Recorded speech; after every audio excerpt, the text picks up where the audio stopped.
Hello dear, इस video में हम पढ़ेंगे प्रकाश का प्रवर्तन, reflection of light, lecture number 7। आज का जो हमारा टॉपिक है वो है गोलीय दर्पण से संबंधित पद और उसको अच्छे से समझना है। पहला जो है हमारा ध्रुव है, पोल, वक्ता केंद्र है, सेंटर ऑफ कर्वेचर है। तीसरा है वक्ता त्रिज्या, रेडियस ऑफ कर्वेचर। फोर्थ हमारा मुख्य अक्ष या प्रधान अक्ष, प्रिंसिपल एक्सिस। अब थोड़ा सा फिगर को समझ लिए। पीछे जो है पिछले वीडियो में हमने बहुत सारी बात जो है गोलीय दर्पण से संबंधित बताया था। थोड़ा सा इधर देखिए, हमने क्या किया है, एक गोला लिया है। हमने क्या किया है, एक गोला है, इसको हम कह सकते हैं खोखला गोला। ये जो है हमारा खोखला गोला है, ये जो हमारा है खोखला गोला है। इसके अंदर का भाग पूरा का पूरा खाली है और ये है कांच का बना हुआ, ठीक है। इसमें जो है हमने क्या किया है, एक खोखला गोला का इतना टुकड़ा को जो है अंदर से जो है पेंट कर दिया है, आंतरिक सतह को पेंट कर दिया है, ठीक है। तो ये हमारा कलई किया हो गया, भाग हो गया, कलर किया गया, और ये जो बन गया हमारा परावर्तक सतह। ये जो सतह बन गया हमारा परावर्तक सतह बन गया, परावर्तक सतह, ठीक है। तो इस दर्पण का जब हम देखेंगे तो हमारा इस दर्पण का परावर्तक सतह उभड़ा हुआ है, इस दर्पण का परावर्तक सतह उभड़ा हुआ है। तो ये दर्पण जो बन गया हमारा उत्तल दर्पण। कौन सा दर्पण? उत्तल दर्पण। हमने पीछे जो है आपको बताया था उत्तल दर्पण किसे कहते हैं। तो जिस दर्पण का परावर्तक सतह उभड़ा रहता है उसे कहते हैं उत्तल दर्पण, ठीक है बात। उसके बाद इधर देखिए, इस वाला जो है भाग को हमने क्या किया है, बाहर से कलई कर दिया है, बाहर से कलर कर दिया है, पेंट कर दिया है।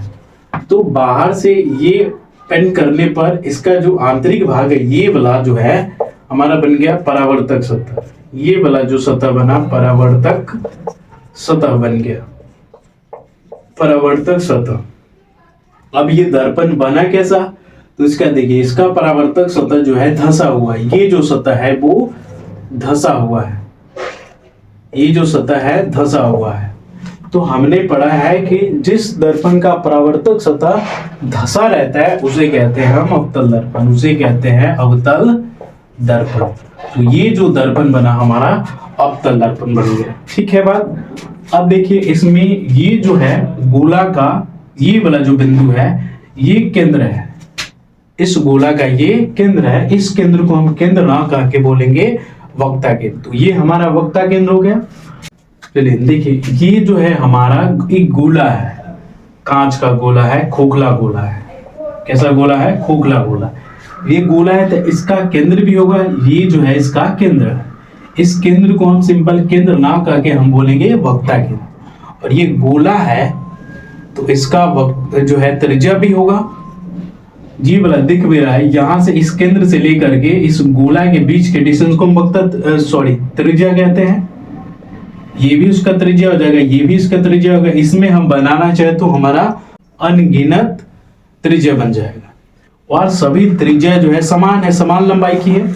और इस त्रिज्या को जो है हम जो है सिंपल त्रिज्या ना करके कहेंगे वक्ता त्रिज्या। और वक्ता त्रिज्या को हम कैपिटल आर से सूचित करते हैं और वक्ता केंद्र को कैपिटल सी से सूचित करते हैं, ठीक है। उसके बाद हमने इधर एक पॉइंट दिया है जिसको हम कहते हैं ध्रुव, इसको हम कहते हैं ध्रुव, जिसको पी से सूचित करते हैं। इंग्लिश में इसको कहते हैं पोल। अब इसमें एक एक पॉइंट को समझिए। पहला जो हमारा पॉइंट है ध्रुव है, पोल है। ध्रुव या पोल किसे कहते हैं? ध्रुव या पोल होता क्या है? तो दर्पण के मध्य बिंदु को हम ध्रुव या पोल कहते हैं। दर्पण के मध्य बिंदु को ध्रुव या पोल कहते हैं। मध्य बिंदु होता क्या है? जैसे ये लाइन है, ठीक है, इसका कुछ ना कुछ जो है निर्देशांक होगा। इसका जो है मध्य बिंदु कहाँ है? इसके आधा पे आएगा। ये जो पॉइंट हो जाएगा इसका क्या कहलाएगा? मध्य बिंदु कहला जाएगा, ठीक है बात। ये वाला जो पॉइंट हो जाएगा इसका मध्य बिंदु है। इसी प्रकार से ये जो है इतना बड़ा टुकड़ा हमने गोलीय कांच का काटा है, ठीक है। तो इसके आधा पर जो होगा वही हमारा पोल होता है, ध्रुव होता है, ठीक है बात। तो ये हमारा ध्रुव और पोल हो गया, जिसको हम पी से सूचित करते हैं। दूसरा है हमारा वक्ता केंद्र, सेंटर ऑफ कर्वेचर। वक्ता केंद्र जो है होता क्या है? Centre of curvature. तो गोलीय दर्पण जिस गोले का भाग होता है, गोलीय दर्पण जिस गोले का भाग होता है उस गोला के केंद्र को हम वक्ता केंद्र कहते हैं। अब समझिए, ये जो हमारा गोला ये जो हमारा गोला है, इसका जो ये वाला केंद्र है, तो इस जो है दर्पण का, उत्तल दर्पण का या अवतल दर्पण का जो है केंद्र कौन होगा? तो उत्तल दर्पण अवतल दर्पण जो है किसका भाग है? इसी गोला का भाग है। तो इस गोला के ही केंद्र को हम क्या बोलेंगे? वक्ता केंद्र बोलेंगे, केंद्र बोलेंगे, सेंटर ऑफ कर्वेचर बोलेंगे। जैसे समझिए, ये हमने एक बना रहे हैं, ये हमने बनाया एक अवतल दर्पण है। कौन सा दर्पण है ये? अवतल दर्पण। ये जो दर्पण बना है ये अवतल दर्पण है, ठीक है। इसका नाम रख देते हैं एम और एम डैश। ये हमारा एक बना है अवतल दर्पण। अब इसका वक्ता केंद्र हमको पता करना है, तो इसका वक्ता केंद्र कैसे होगा? तो ये जिस गोला से काटा गया है, जैसे इसको हम गोला बनाएंगे तो ऐसे गोला कुछ बन रहा है, ये गोला है, हमको समझ में आ रहा है कि इस गोला में से इतना सा टुकड़ा काट लिया गया। तो ये जो टुकड़ा काटा गया इस गोला से, तो इस गोला का जो केंद्र होगा वही इस जो है दर्पण का क्या होगा? वक्रता केंद्र होगा, वक्रता केंद्र हो जाएगा, ठीक है। इसको हम कैपिटल सी से सूचित करते हैं। क्लियर है? वक्ता केंद्र समझ गए?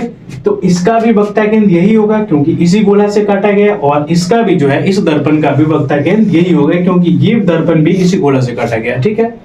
उसके बाद थर्ड जो हमारा है वक्ता त्रिज्या, रेडियस ऑफ कर्वेचर। अब वक्ता त्रिज्या, रेडियस ऑफ कर्वेचर होता क्या है? तो गोलीय दर्पण जिस गोले का भाग होता है उस गोला के त्रिज्या को हम कहते हैं वक्ता त्रिज्या। गोलीय दर्पण जिस गोले का भाग होता है उस गोला के त्रिज्या को हम कहते हैं वक्ता त्रिज्या। अब वक्ता त्रिज्या समझिए, वक्ता त्रिज्या क्या है? तो ये जो गोला का त्रिज्या है, ये वाला जो आर है, आर स्मॉल या आर या कैपिटल आर दोनों से हम इसको सूचित करते हैं। ये यहां से लेकर के ये हमारा त्रिज्या है, या इधर ये कह दे त्रिज्या, सब त्रिज्या क्या है? सेम है। तो इसी त्रिज्या को हम कहेंगे वक्ता त्रिज्या, इसी त्रिज्या को हम बोलेंगे वक्ता त्रिज्या। तो इस दर्पण का जो है, इस उत्तल दर्पण का वक्ता त्रिज्या कौन है? तो ये वाला त्रिज्या है, इस दर्पण का वक्ता त्रिज्या हो जाएगा। इस दर्पण का जो है वक्ता त्रिज्या कौन होगा? तो यही जो है सेम त्रिज्या जो है इस दर्पण का भी वक्ता त्रिज्या होगा, ठीक है। इसमें पूछा जाता है इसका वक्ता त्रिज्या क्या है? तो ये जो दर्पण है इस गोला से काटा गया, तो इस गोला का जो त्रिज्या बन रहा है ये बन रहा है, ये गोला के इस गोला की जो त्रिज्या बने ये वाला त्रिज्या बने, तो इस त्रिज्या को हम कहेंगे जो है इस दर्पण की वक्ता त्रिज्या। उसके वक्ता त्रिज्या को हम कैपिटल आर या स्मॉल आर दोनों से सूचित करते हैं। क्लियर? फोर्थ जो हमारा है मुख्य अक्ष या प्रधान अक्ष, प्रिंसिपल एक्सिस है। मुख्य अक्ष या प्रधान अक्ष, प्रिंसिपल एक्सिस होता क्या है? तो दर्पण के ध्रुव और वक्ता केंद्र को मिलाने वाली सरल रेखा को हम कहते हैं मुख्य अक्ष या प्रधान अक्ष, प्रिंसिपल एक्सिस कहते हैं। वक्ता केंद्र और ध्रुव को मिलाने वाली सरल रेखाओं को हम कहते हैं प्रधान अक्ष या मुख्य अक्ष कहते हैं। इसको प्रिंसिपल अक्ष भी या मुख्य अक्ष या प्रधान अक्ष भी कहते हैं। वक्ता केंद्र और ध्रुव को मिलाने वाली सरल रेखा को मुख्य अक्ष या प्रधान अक्ष कहते हैं। इतना क्लियर है? रोक दो। मुख्य अक्ष जो होता है हमेशा ध्रुव से पास करेगा। मुख्य अक्ष या प्रधान अक्ष हमेशा ध्रुव और वक्ता केंद्र से होकर के ही गुजरेगा, ठीक है। तो इसमें जो है इसका अगर हमसे पूछा जाए कि जो है प्रधान अक्ष या मुख्य अक्ष कौन होगा, ध्रुव ये हो गया, ध्रुव ये हो गया P, और ये इसका वक्ता केंद्र C हो गया। इसको मिलाने वाली सरल रेखा ये है, तो इसको हमको जितना आवश्यकता होगा, ठीक है, अपने आवश्यकता अनुसार इसको हम बढ़ा सकते हैं, आगे भी और इधर पीछे भी बढ़ा सकते हैं। जितना हमको जरूरी होगा मुख्य अक्ष को हम बढ़ा सकते हैं अपने आवश्यकता अनुसार। क्लियर है इतना? ठीक है। तो आज हम पढ़ते हैं अवतल दर्पण का फोकस ऑफ कॉनकेव मिरर, ठीक है। इसको फिगर से भी अच्छे से समझेंगे। पहले समझ लेते हैं अवतल दर्पण का फोकस क्या है। तो देखिए हमने जो है सबसे पहले ये गोला में से एक टुकड़ा काटा है गोलीय कांच का, इसको जो है हम बाहर से पेंट कर दे रहे हैं, बाहर से कलर कर दे रहे हैं, ठीक है, बाहरी सतह। ये जो हमारा बन गया, ये जो है बाहर से पेंट हो गया, ये जो है बाहर से क्या किया गया है, पेंट किया गया है, पेंट किया गया। या सिंपल हम इसको कह सकते हैं सिंपल पेंट है, ठीक है। या कलई हम इसको लिख देते हैं, इससे पता चला है कलई, कलई मतलब पेंट होता है। तो ये कलई किया गया है और इसमें बाहर से हमने क्या कर दिया, कलर कर दिया, तो ये बन गया हमारा अवतल, अवतल दर्पण। क्लियर। अब इसमें हम क्या कर रहे हैं, एक मुख्य फोकस दर्शा दे रहे हैं, हम इसमें एक मुख्य फोकस दर्शा दे रहे हैं। ऐसे जितना हमको आवश्यकता होगा उतना हम आगे इसको बढ़ा सकते हैं। ये जो बन गया हमारा मुख्य अक्ष है, ये हमारा बन गया मुख्य अक्ष, ठीक है। ये मुख्य अक्ष हम चाहे तो इधर भी लिख सकते हैं, इधर भी लिख सकते हैं, लेकिन हमको जैसे सुविधा पड़ेगा अपने सुविधा के अनुसार लिखेंगे। और ये जो पॉइंट हो गया, ये हमारा हो जाएगा ध्रुव P। ध्रुव को हम P से लिखते हैं, ठीक है। अब इसमें देखिए, ये जो गोला है इसका कुछ केंद्र होगा, केंद्र होगा, तो अपने हिसाब से अपने अनुमान से हम इसमें क्या कर देंगे, एक वक्ता केंद्र ले लेंगे, C लेंगे ऐसे जगह पे हमको लगना चाहिए गोला का केंद्र वहां पे बन रहा है, उसी हिसाब से अपने अनुमान से ही लेंगे, ठीक है। और वक्ता केंद्र लेने के बाद जो है, वक्ता केंद्र लेने पर और जो है आगे चल के हमें को सूत्र पढ़ने हैं, F बराबर R/2। तो फोकस जो होता है, फोकस दूरी, ये वक्ता त्रिज्या के आधा होता है, ठीक है। तो हमारा फोकस जो इस बीचों बीच आएगा, हम तो फोकस ही पर है, अभी पता नहीं है, फिर भी हम जो है ऐसे अनुमान से ये बात समझ ले कि फोकस दूरी जो होता है वक्ता त्रिज्या के आधा होता है, तो फोकस जो हमारा बनेगा आधा पर बनेगा, ठीक है। तो अनुमान से जो है हमारा फोकस बनना चाहिए वो आधा पर बनना चाहिए, ठीक है। अब हम इसका फोकस पता कैसे करेंगे, तो अवतल दर्पण में मुख्य अक्ष के समांतर आपतित होने वाली किरण दर्पण से परावर्तन के बाद मुख्य अक्ष के जिस बिंदु से गुजरती है, मुख्य अक्ष के जिस बिंदु से गुजरती है उसी बिंदु को हम कहते हैं अवतल दर्पण का फोकस। अवतल दर्पण में मुख्य अक्ष के समांतर आपतित हुई, तो मुख्य अक्ष हमारा ये हो गया, इसके समांतर हम किरण को आपतित कराएंगे। और इसके समांतर आपतित कराने के लिए हमारे पास अनगिनत तरीका है, हम इतना ऊपर से भी ला सकते हैं, नीचे से भी ला सकते हैं, ऐसे भी जैसे नीचे से भी ला सकते हैं, ठीक है, जैसे भी, पर हम स्टैंडर्ड तरीका से तो ऊपर से लाते हैं, ठीक है, जो हमको सुविधाजनक भी रहेगा और अच्छा भी लगेगा। तो हम क्या करें, ऊपर से एक किरण को मुख्य अक्ष के समांतर आपतित करा दिए। ये जो किरण है ये मुख्य अक्ष के समांतर आपतित हो रही है, ये किरण जो है मुख्य अक्ष के समांतर आपतित हो रही है, ठीक है। आपतित होने के बाद ये जो है कुछ झुकेगी इस प्रकार से ऐसे, ठीक है। झुकने का एक तरीका भी है, ये परावर्ती जो होगा ऊपर की तरफ नहीं होगा, जिधर जो है खुला रहेगा, ठीक है, या जिधर की तरफ धंसा रहेगा। दर्पण में एक बात समझ लीजिए, किरण जो है दर्पण से टकराने के बाद उस दिशा में परावर्तित होगी जिधर जो है दर्पण धंसा होगा, जिधर दर्पण धंसा रहे। जैसे मैं इधर में देखिए, तो इधर क्या है, इधर में धंसा नहीं है, धंसा किधर है, नीचे की तरफ है। तो ये किरण जो है इसे टकराने के बाद कुछ इस दिशा में क्या होगी, परावर्तित होगी। तो लगभग ध्यान रखना है कि हमको बीचों बीच ही लाना है, हम इसीलिए पहले इसको बता दिए, ठीक है। इस सूत्र को हम प्रूफ भी करने वाले हैं, ठीक है।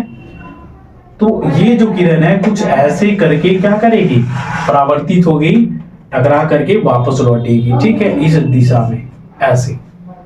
और जो ये जो किरण है मुख्य अक्ष के जिस बिंदु को कट करेगी, जहां से कटेगी, जहां से पास करेगी, वही बिंदु हमारा हो जाता है फोकस। हम फोकस को जो है कैपिटल F से सूचित करते हैं, फोकस को कैपिटल F से सूचित किया जाता है, ठीक है।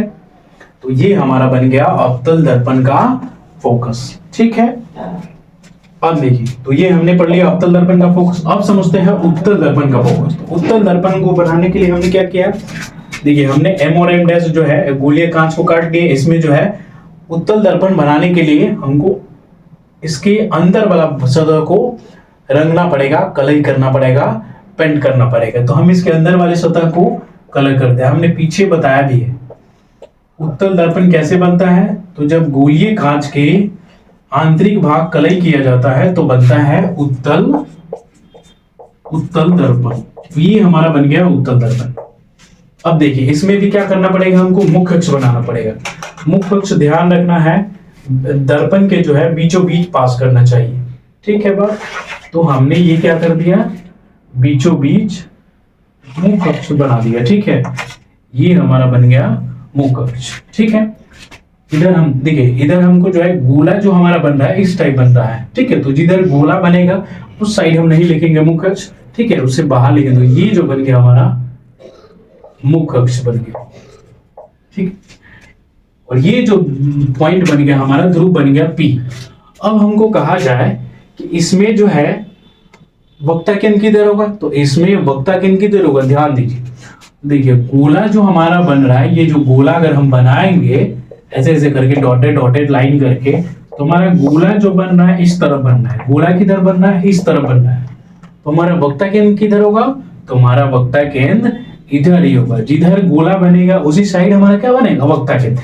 इसमें जो है कोई बच्चा पूछेगा कि सर इधर जो है हम वक्ता केंद्र जो है फोकस दिखा सकते हैं, तो बिल्कुल उधर नहीं दिखा सकते हैं। क्यों नहीं दिखा सकते, क्योंकि गोला जो बन रहा है हमारा इसमें कुछ ऐसे बन रहा है, तो वक्ता केंद्र किधर होगा, इस साइड होगा। ठीक है, इसमें देखिए तो इसमें भी जो है गोला इस साइड बन रहा है, इसीलिए वक्ता केंद्र इधर होगा। ठीक है, अब देखिए वक्ता केंद्र हमारा इधर हो गया। अब इसमें जो है इसका फोकस कैसे पता करेंगे, उत्तल दर्पण का focus, focus of convex mirror. तो उत्तल दर्पण का फोकस पता करने के लिए पहले इसका डेफिनेशन सुनिए। उत्तल दर्पण में मुख्य अक्ष के समांतर आपतित होने वाली किरण दर्पण से परावर्तन के बाद मुख्य अक्ष के जिस बिंदु से आती हुई प्रतीत होती है, मुख्य अक्ष के जिस बिंदु से आती हुई प्रतीत होती है, उसी बिंदु को हम कहते हैं उत्तल दर्पण का फोकस। अब देखिए इसमें भी जो है मुख्य अक्ष के समांतर ही किरण को आपतित कराना है। अब कोई बच्चा कहेगा सर किरण को किधर से आपतित कराए, इधर से कराए या इधर से। देखो बात ध्यान देखिए, जब भी हमको किरण को आपतित कराना होगा तो हमेशा बाईं तरफ से कराएंगे। जब भी हमको किरण को आपतित कराना होगा तो हमेशा बाईं तरफ से करेंगे। ठीक है, तो इसमें भी हमने देखा बाईं तरफ से कराया है किरण को आपतित, तो इधर से भी कराएंगे बाईं तरफ से। ठीक है बात, तो इसमें जो है हम किरण को बाईं तरफ से ही आपतित कराएंगे। मुख्य अक्ष के समांतर देखिए, ये जो किरण है मुख्य अक्ष के समांतर आपतित हो रही है। ये हमारा मुख्य अक्ष है, इसके समांतर आपतित करा रही है, इसके समांतर आपतित करा दिया। आपतित कराने के नीचे से भी करा सकते थे, इस बीच से भी करा सकते, जैसे भी मन है, बस इसके समांतर होना चाहिए। ठीक है, तो हमने मुख्य अक्ष के समांतर आपतित करा दिया। अब देखिए ये जो किरण आपतित हुआ, अभी इसमें बताया कि जिधर धसा होगा उसी दिशा में जो है हमारा किरण परावर्तित होगा। इसमें देखेंगे तो इधर उभरा हुआ है, धसा हुआ इधर की तरफ हो रहा है, तो इधर किरण हुआ तो परावर्तित जो होकर के इधर इस डायरेक्शन में जाता है। अगर नीचे से लाते तो नीचे की तरफ धसा हुआ इधर है, तो किरण ऐसे परावर्तित होती। समझ में आ रही है? तो ये जो किरण है कुछ ऐसे क्या करेगी, परावर्तित हो जाएगी। ये जो किरण है कुछ ऐसे जो है परावर्तित हो जाएगी, ऐसे परावर्तित हो। ठीक है, तो ये किरण ऐसे आपतित हुआ और ऐसे परावर्तित हो गया। अब इसमें हमको तो फोकस कहीं पता ही नहीं चल रहा है कि फोकस हमारा कहाँ होगा। अब देखिए अगर ऐसा हुआ तो हमारा फोकस कहाँ बनेगा, तो फोकस पता करने के लिए हम क्या करेंगे, किरण के पीछे भी लाइन दिखाएंगे। और हमने आपको बताया कि किरण के पीछे जब भी हम लाइन खींचेंगे या दर्पण के पीछे जब भी लाइन खींचेंगे तो वो लाइन हम डॉटेड लाइन खींचेंगे। और डॉटेड लाइन हमारा काल्पनिक लाइन होता है। काल्पनिक लाइन ये बना बस हम कल्पना कर रहे हैं। काल्पनिक लाइन से पता चलता है कि हम कल्पना कर रहे हैं, तो हम इस लाइन को पीछे ऐसे मिला सकते हैं, इस तरह से ऐसे मिला सकते हैं। ये हमारा काल्पनिक लाइन हो, बस हम कल्पना कर रहे हैं। तो देखिए इस बिंदु को कट किया, अगर इसको हम ढक देंगे तो पता चले ये जो किरण इधर से नहीं आ रही है, इस बिंदु से आती हुई प्रतीत हो रही है, इस बिंदु से आती हुई प्रतीत हो रही है। और हमने पढ़ा है कि उत्तल दर्पण में मुख्य अक्ष के समांतर आपतित होने वाली किरण दर्पण से परावर्तन के बाद मुख्य अक्ष के जिस बिंदु से आती हुई प्रतीत होती है, उसी बिंदु को हम कहते हैं फोकस कहते हैं। उसी बिंदु को हम कहते हैं फोकस। तो उत्तल दर्पण का फोकस जो बन गया ये बन गया। क्लियर है? तो उत्तल दर्पण का फोकस ये बन गया। अब इनको समझना है, तो ये हमारा फोकस हो गया। फोकस को हम उत्तल दर्पण का फोकस हो या अवतल दर्पण का फोकस हो, दोनों को हम कैपिटल एफ से ही सूचित करते हैं। अब इसमें एक और पॉइंट समझना है, फोकस दूरी। एक और पॉइंट को समझना है, फोकस दूरी। फोकस दूरी, इसको हम फोकल डिस्टेंस या फोकल लेंथ कह सकते हैं। फोकल डिस्टेंस, फोकल डिस्टेंस या फोकल डिस्टेंस ही लिखते हैं। फोकल डिस्टेंस, फोकस दूरी होता है क्या है, तो दर्पण के ध्रुव और फोकस के बीच की दूरी को हम फोकस दूरी कहते हैं। तो दर्पण के ध्रुव ये हो गया, फोकस हमारा हो गया, तो इसका मतलब इस बीच वाला ये जो दूरी है यही हमारा फोकस दूरी होती है, फोकस दूरी होता है। फोकस दूरी को हम स्मॉल एफ से सूचित करते हैं, फोकस दूरी को स्मॉल एफ से सूचित करते हैं। ठीक है, इसमें कौन सा फोकस हो जाए, तो दर्पण के ध्रुव ये हो गया फोकस, ये हो गया, इसके बीच की दूरी ये बनना है, ये हमारा क्या हो जाएगा, फोकस दूरी हो जाएगी। क्लियर है, नेक्स्ट हम अगले वीडियो में पढ़ेंगे।